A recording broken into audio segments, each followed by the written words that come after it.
திடீர் கூட்டணியாக தோன்றுவதை வாக்காளர்கள் ரசிப்பார்களான்னு ஒரு கேள்வி.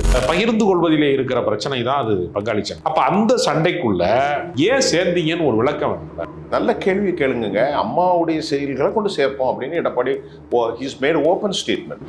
இதை மக்கள் ஏற்றுக்கொள்வார்களா? முதல்ல உங்க கட்சிக்காரன் ஏற்றுக்கிறோனா? மக்களை எல்லாம் விட்டுருங்க. எப்படி எல்லாரோட எப்படி கூட்டணி போக முடியும்? சனாதனத்தை வலியுறுத்தக்கூடியவர்களும் சமூக நீதியை வலியுறுத்தக்கூடியவர்களும் ஒரே கூட்டணியில் இருக்க முடியுமா? இருந்திருக்க தமிழ்நாட்டில் எங்க இருந்திருக்கு? 1998 திமுக கருணாநிதி தலைமையில பாஜக வாஜ்பாய் கூட சேர்ந்தீங்களா? அதை என்ன சொல்ல போறீங்க? வசமா நீங்க இப்பதான் சிக்க போறீங்க. அதெல்லாம் கிடையாது. அது பதில் சொல்லுங்க. நான் சொல்றேன். அதாவது மீண்டும் திமுக தான் ஆட்சி கட்டிலே அமர்வது. ஆமா, நீங்க திராவிட இயக்கம் பேசுறீங்க. ஊழல்ல ஒட்டுமொத்தமா சிக்கி கிடங்குறாங்க திமுக. இப்ப அதுதானே வாய்ப்பாவது. நேற்று 2500 பேர் அப்பாயின்மெண்ட் போட்டதுல இடி கேஸ் அனுப்பிட்டாங்க. நோட்டீஸ்ல எஃப்ஐஆர் போட மாட்டாங்க. நேரு 2500ல கிட்டத்தட்ட 888 கோடி. இப்படி இருந்தா எப்படி போடுவாங்க? எல்லாமே கட்டுக்கதைகள். என்ன கட்டுக்கதையா?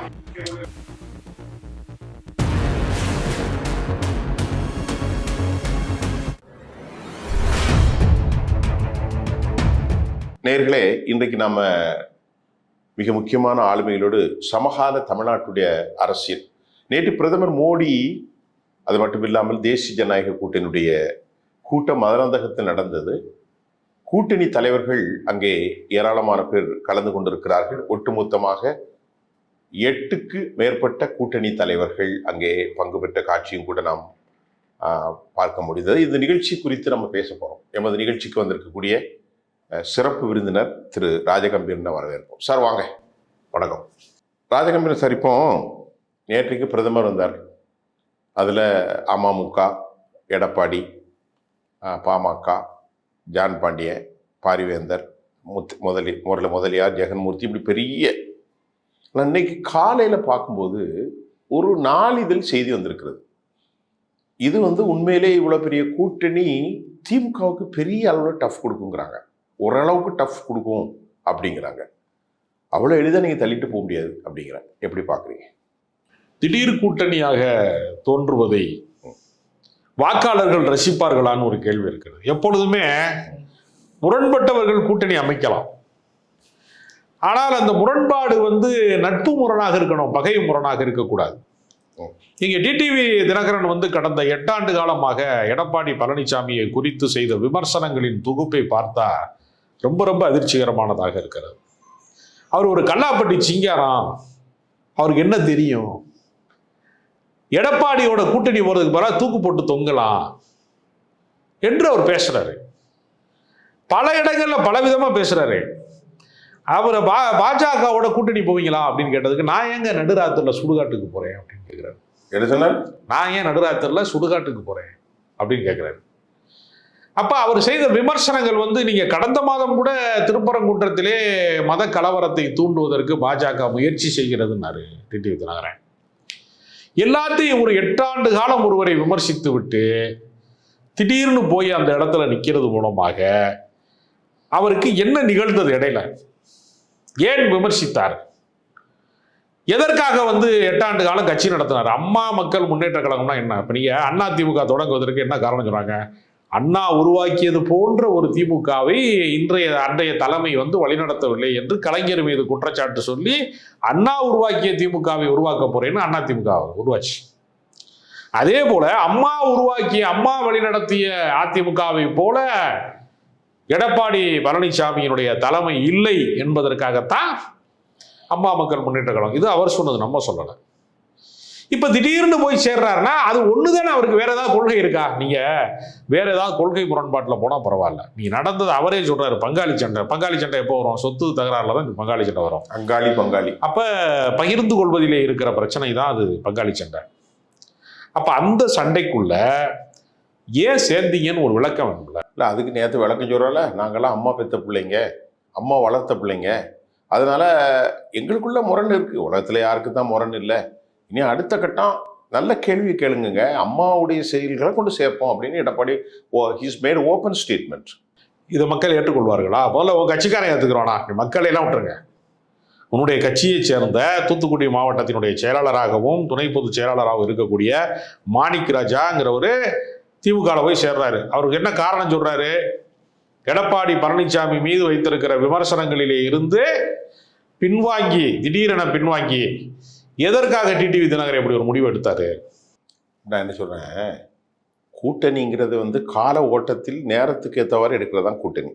இதுல கடந்த பல உதாரணங்கள் இருக்கு. அது எப்படி நீங்க இதை மறுக்கிறீங்க? அப்படி ஏற்க முடியாது. காங்கிரஸும் பாஜகவும் கூட்டணி போக முடியுமா? திமுகவும் அதிமுகவும் கூட்டணி போக முடியுமா? பாஜகவும் கம்யூனிஸ்டும் கூட்டணி போக முடியுமா? எப்படி எல்லாரோட எப்படி கூட்டணி போக முடியும்? சனாதனத்தை வலியுறுத்தக்கூடியவர்களும் சமூக நீதியை வலியுறுத்தக்கூடியவர்களும் ஒரே கூட்டணியில் இருக்க முடியுமா? இருந்திருக்க தமிழ்நாட்டுல எங்க இருந்திருக்கு? 1998 திமுக கருணாநிதி தலைமையில பாஜக வாஜ்பாய் கூட சேர்ந்தீங்களா? அதை என்ன சொல்ல போறீங்க? அதுக்கு நீங்க இப்பதான் சிக்க போறீங்க. அதெல்லாம் கிடையாது. இல்ல அது பதில் சொல்லுங்க. நான் சொல்றேன். அதாவது எப்படின்னா, காமன் மினிமம் ப்ரோக்ராம்னு ஒண்ணு உண்டு. இதெல்லாம் வார்த்தை இப்பவும் நான் என்ன கேக்குறேன்னா, திரு ராஜகம்பீரன் இப்பவும் காமன் மினிமம் ப்ரோக்ராம் என்ன இருக்கு? அமமுக இல்ல நான் சொல்றேன், நான் கேட்க வாஜ்பாயோடு திமுக கூட்டணியில் இருந்த காலகட்டத்திலே பாஜகவினுடைய செயல் திட்டங்களை ஏற்கவில்லை என்று சில விளக்கங்களை கலைஞர் கொடுத்தார். உதாரணத்துக்கு, ராமர் கோயில் கட்டுவதை நாங்கள் ஏற்கவில்லை அப்படி சொன்னார்ல. நீங்க எடப்பாடியை சொல்லுங்க பாப்போம். எடப்பாடி பழனிசாமிய மோடியினுடைய இந்த செயல் திட்டங்கள், மெட்ரோவுக்கு மதுரைக்கும் கோயம்புத்தூருக்கும் மெட்ரோ பணிகளுக்கு பணம் தராத மோடியை கண்டிக்கிறேன் சொல்லியிருக்கு பாப்போம். நான் என்ன சொல்றேன், அதுதாங்க காமன் மினிமம் ப்ரோக்ராம். குறைந்தபட்ச செயல் திட்டத்தின் வழியாக முரண்பாட்டை வெளிப்படுத்துவதற்கான ஸ்பேஸ் இருந்துச்சா? ராஜகம்பீரன் சார், ஒரு கேள்வி சார். எடப்பாடியும் அன்புமணி ராமதாசும் டிடிவியும் கருணாநிதியும் ஒன்னா சார்? இல்ல.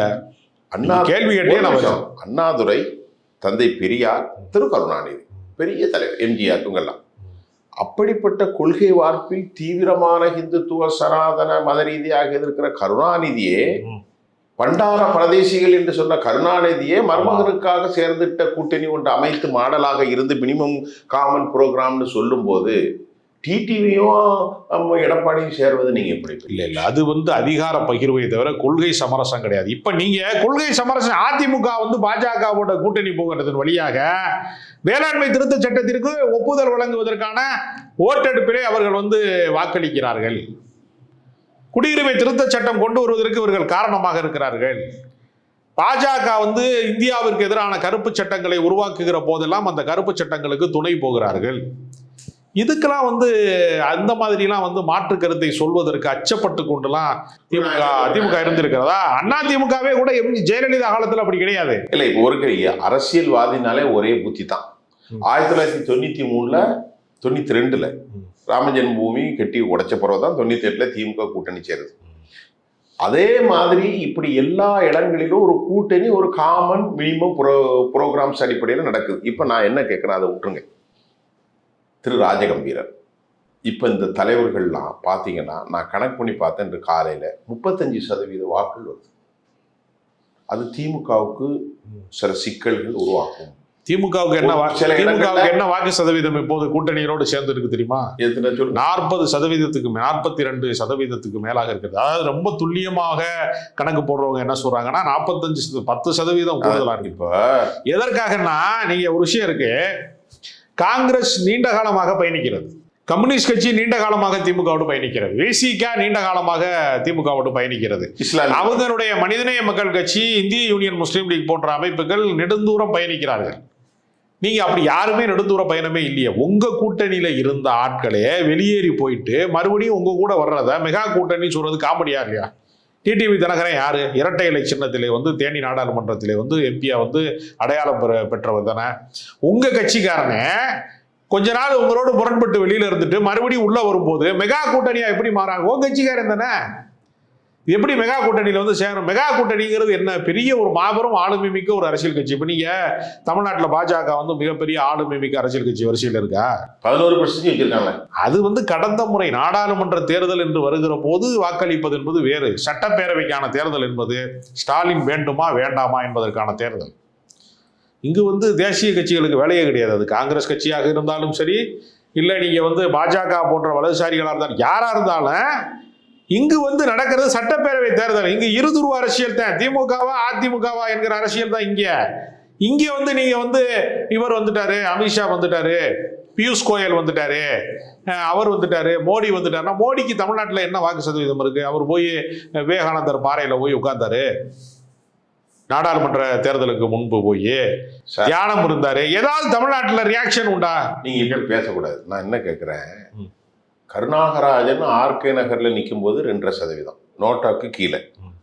இன்னைக்கு அது மோடிக்கு என்ன இருக்கு? மோடி நீங்க 11% பிடிச்சிட்டாருல அண்ணாமலை வச்சு. சரி, 11% வச்சு ஆட்சியை பிடிச்சிருக்கீங்களா? ஒரு நாடாளுமன்றத்திலே ஜெயிப்பதற்கு, ஒரே ஒரு நாடாளுமன்றத்திலே ஜெயிப்பதற்கான அருகதை பெற்றார்களா? அண்ணாமலா பெரிய வீர தீர வசனமெல்லாம் பேசினாரு. பல 36 தொகுதியை கைப்பற்றுவோன்னு சவால் விட்டாங்க.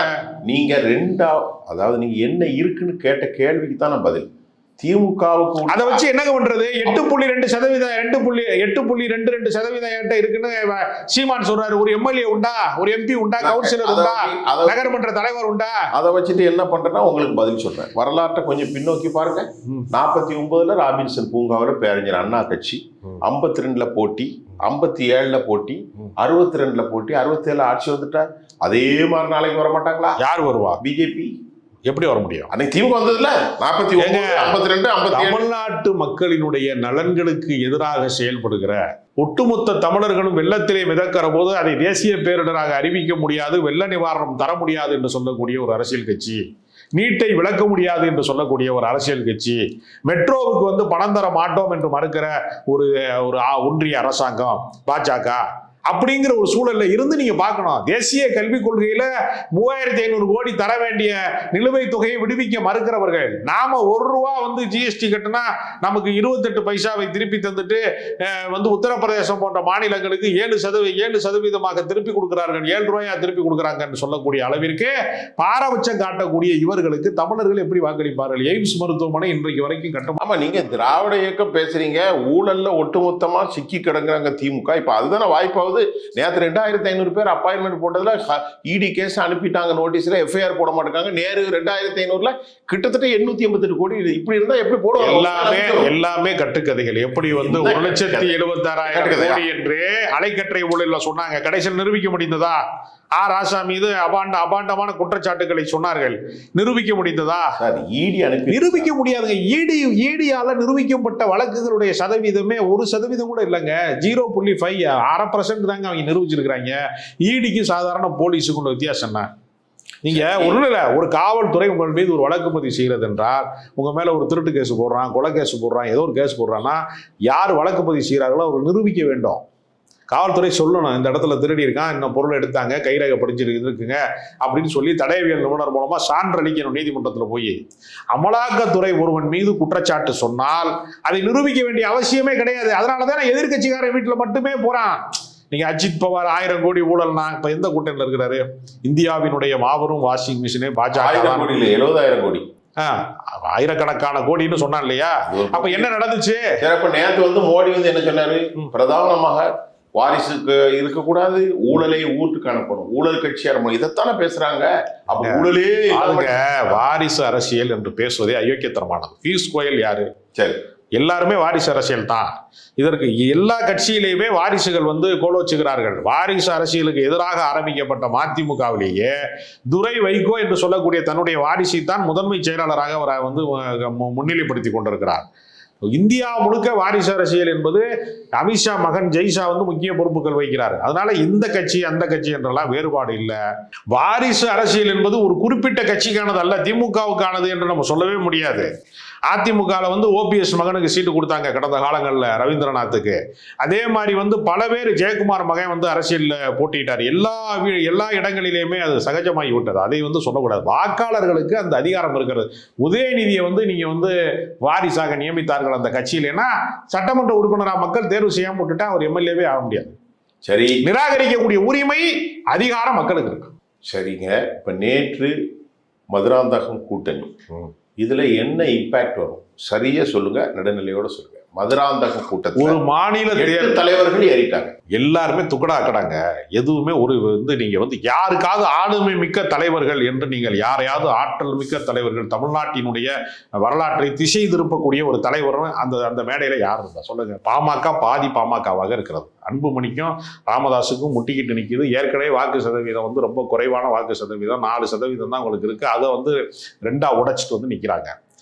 ஆளுமை மிக்க தலைவர் என்று யார் இருக்கிறா?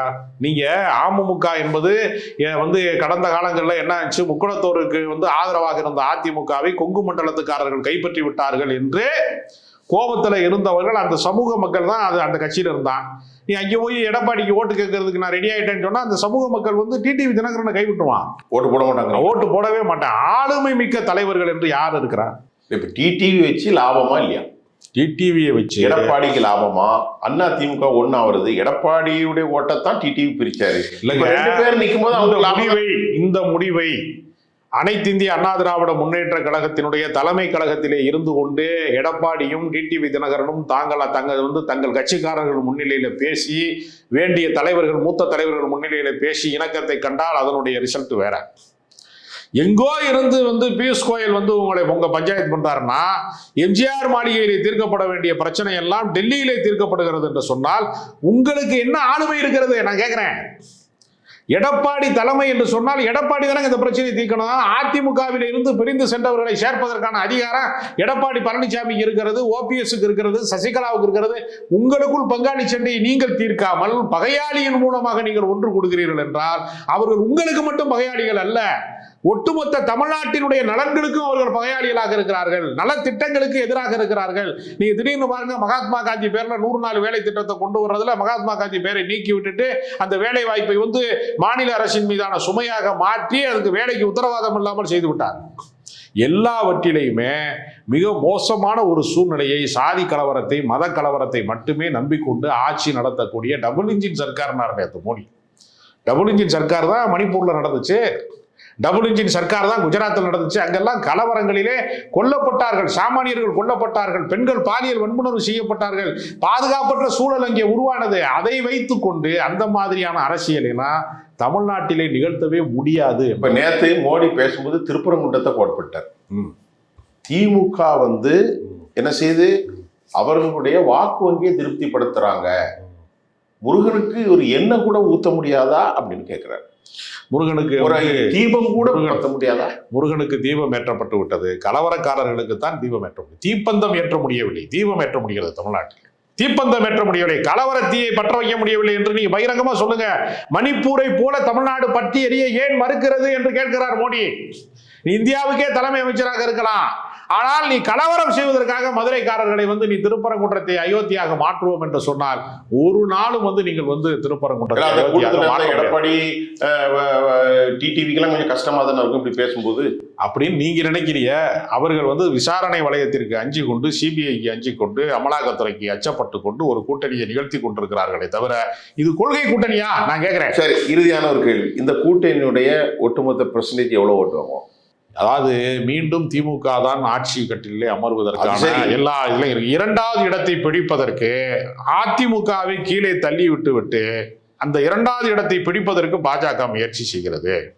அந்த இடத்திற்கு நான் தான் வர வேண்டும் என்று தாவேகா ஆசைப்படுகிறது. எல்லாருமே திமுகவை வீழ்த்தி விட்டு அந்த இடத்திற்கு வர வேண்டும் என்று நினைக்கிறார்கள். ஆனால் நடைமுறை சாத்தியம் 2வது இடத்திலே யார் என்பதாகத்தான் அந்த போட்டி இருக்கிறது. அந்த இடத்தை அதிமுக தான் கைப்பற்ற முடியுமே தவிர பாஜக ஒரு நாளும் கைப்பற்ற முடியாது. பாஜக அதிமுகவை அழித்து அவர்கள் மேல குதிரை ஏறி அரசியல் சவாரி செய்ய வேண்டும் என்று நினைக்கிறார்கள். தமிழ்நாட்டு வாக்காளர்கள் அதற்கு ஒரு நாளும் உடன்பட மாட்டார்கள். ரொம்ப நிறைய விஷயத்த பேசியிருக்கோம். இன்னும் அடுத்த இதில் இன்னும் அதிகமாக பேச போகிறோம். நிகழ்ச்சிக்கு வந்ததுக்கு ரொம்ப நன்றி சார்.